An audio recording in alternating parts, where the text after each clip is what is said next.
ये कहानी है एक 18 साल की खूबसूरत लड़की की जो एग्ज़ाम के लिए 3 दिन अपने पापा के दोस्त के पास रुकी थी, जिसकी उम्र करीब 45 साल थी। लेकिन उनकी फिटनेस और आकर्षक व्यक्तित्व देखकर कोई उनकी उम्र का अंदाज़ा नहीं लगा सकता था। अजय घर में अकेला रहता था। रात में रिया जब सो रही थी तो अजय 1 बजे उसके कमरे में आया। रिया ने लूज टी शर्ट और शॉर्ट्स पहन रखी थी। आगे जो होगा आप खुद ही सुन लीजिए। नमस्ते दोस्तों, आपका स्वागत है मेरे चैनल जानवी की कहानी पर। आज मैं आपके लिए लेकर आई हूँ वो 3 रातें। तो चलिए शुरू करते हैं। ये कहानी कुछ साल पहले की है, जब मैं रिया कॉलेज के लास्ट ईयर में थी। मैंने एक सरकारी नौकरी की परीक्षा के लिए फॉर्म भरा था और उसका एडमिट कार्ड मेरे पास आ चुका था। परीक्षा दिल्ली में थी जो 3 दिनों में कंप्लीट होनी थी, जो मेरे छोटे से शहर से काफ़ी दूर था। मेरे लिए अकेले वहाँ जाना आसान नहीं था और मम्मी पापा उस समय अपने काम में इतने व्यस्त थे कि वो मुझे छोड़ने तो जा सकते थे, लेकिन 3 दिन की परीक्षा के लिए रुक नहीं सकते थे।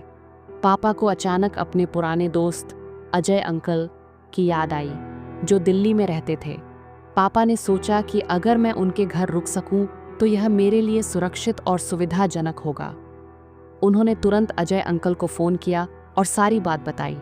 अजय अंकल ने बड़े उत्साह से कहा, रिया को कोई दिक्कत नहीं होगी, तुम उसे मेरे पास छोड़ जाओ। कुछ दिन बाद जब परीक्षा का समय आया, पापा मुझे लेकर दिल्ली रवाना हुए। अजय अंकल का घर दिल्ली के एक पॉश इलाके में था। उनका बंगला विशाल और आधुनिक तरीके से सजा हुआ था। अजय अंकल की उम्र करीब 45 साल थी, लेकिन उनकी फिटनेस और आकर्षक व्यक्तित्व देखकर कोई उनकी उम्र का अंदाज़ा नहीं लगा सकता था।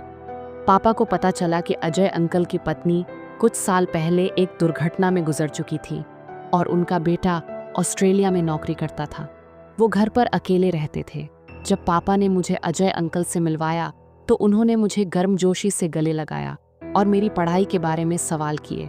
मैंने उस दिन एक स्टाइलिश कुर्ती और जीन्स पहनी थी और मुझे उनके आत्मविश्वास भरे अंदाज में बात करने का तरीका थोड़ा आकर्षक लगा। पापा मुझे उनके घर छोड़कर शाम होते ही वापस लौट गए। अजय अंकल ने मुझे अपने बेटे का कमरा दिया, जो बहुत ही आरामदायक और खूबसूरती से सजा हुआ था।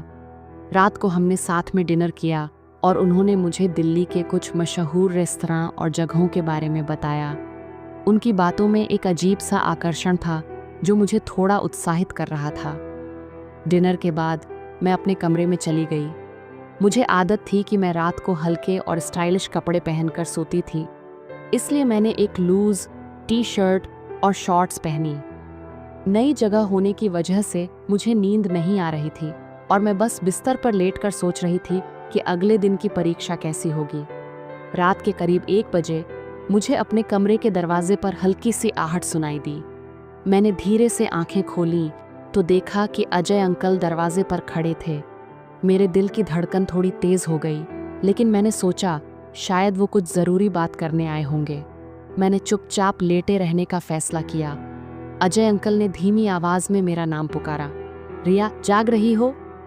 मैंने कोई जवाब नहीं दिया, क्योंकि मुझे लगा कि अगर मैं जवाब दूंगी तो शायद वो देर तक बातें करने लगे और मुझे सुबह जल्दी उठना था।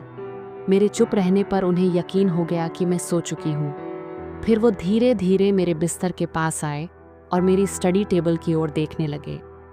मुझे थोड़ा अजीब लगा जब उन्होंने मेरी डायरी उठाई और उसे खोलकर पढ़ने लगे। मेरी डायरी में मेरी कुछ निजी बातें और कॉलेज के दोस्तों के साथ मस्ती के पल लिखे थे। मुझे गुस्सा तो आया, लेकिन मैंने खुद को शांत रखा और सोने का नाटक करती रही। तभी अजय अंकल मेरे थोड़ा और करीब आए और मेरी टी शर्ट के कंधे पर हल्के से हाथ रखा, जैसे चेक कर रहे हों कि मैं सचमुच सो रही हूँ या नहीं।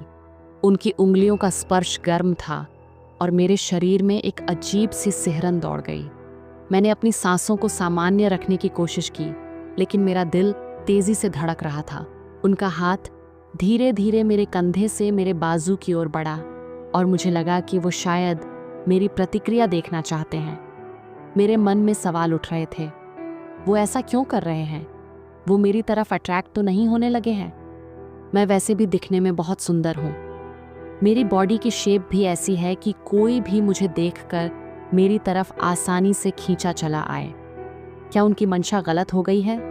लेकिन मैं उनके घर में मेहमान थी और मैं नहीं चाहती थी कि कोई गलत फहमी हो।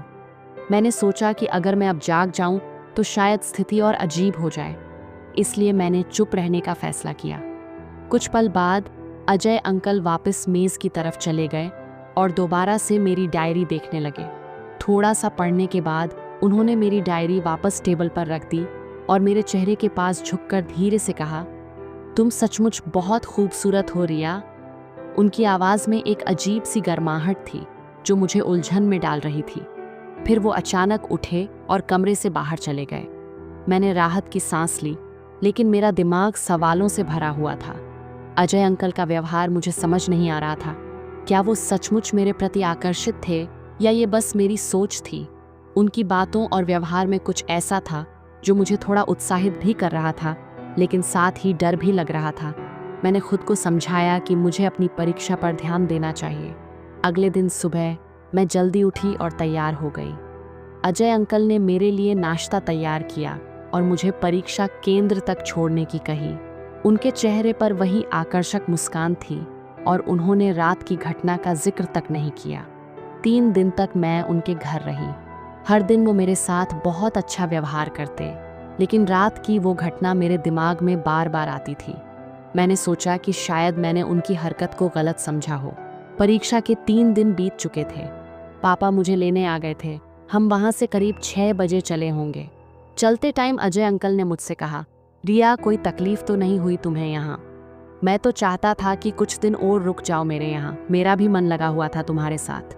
मैं बोली, नहीं अंकल, तकलीफ वाली कोई बात नहीं है।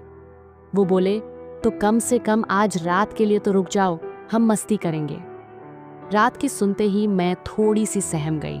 मैंने कहा, नहीं अंकल, मेरे फाइनल ईयर के एग्ज़ाम शुरू होने वाले हैं, मैं नहीं रुक पाऊंगी। और हम वहाँ से अपने छोटे से शहर वापस लौट आए। लेकिन दिल्ली में अजय अंकल के घर बिताई वो रात मेरे दिमाग से निकल ही नहीं रही थी। उनकी रहस्यमयी मुस्कान, उनकी गहरी आवाज़ और मेरी डायरी को चुपके से पढ़ना और मुझे हल्के से टच करने की उनकी हरकत, ये सब मेरे मन में एक अजीब सा तूफान उठा रही थी।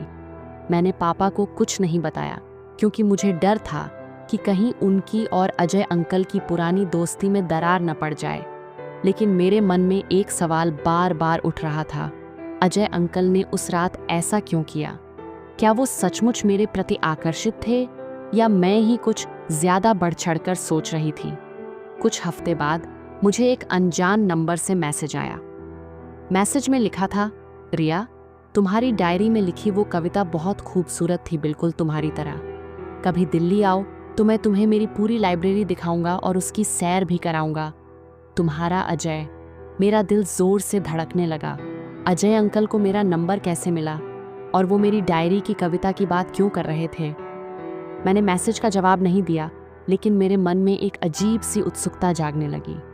उनकी बातों में कुछ ऐसा था जो मुझे उनकी ओर खींच रहा था, पर साथ ही एक डर भी था कि कहीं मैं किसी मुश्किल में न पड़ जाऊं और अपनी इस उम्र में कोई गलती ना कर बैठूं।